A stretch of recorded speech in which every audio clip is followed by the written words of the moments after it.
Sebanyak 700 dosis vaksin Sinovac disediakan untuk vaksinasi tahap kedua bagi warga binaan di Lapas Kelas 1 Makassar. Sebelumnya ada sekitar 280 warga binaan yang telah jalani vaksinasi pada tahap pertama. Secara keseluruhan ada sekitar 950 warga binaan di Lapas Kelas 1 Makassar yang rencananya akan jalani vaksinasi.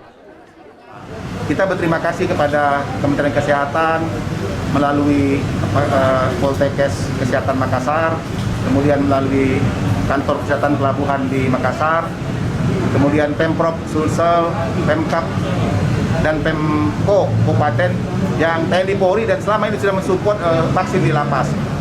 Kita berharap dengan vaksinasi ini sebagai salah satu ikhtiar kita untuk mencegah peredaran COVID di lapas rutan. Di samping ikhtiar lain dengan prokes yang ketat, memakai masker, menjaga jarak, mencegah kerumunan, meningkatkan imunitas, dan memperbanyak takwa kepada Tuhan Yang Maha Kuasa. Nah, ini ada 600-an ya kita mau vaksin, dan kemarin sudah banyak juga sudah divaksin sebenarnya. Ini tahapannya, dan ada bersama Bu Adia ya juga dari DPR RI tentu melakukan arrangement bersama Kalapas dan kami di Provinsi dan Poltekkes. Tentu dengan begini akan mempercepat kebut vaksinasi di Sulawesi Selatan.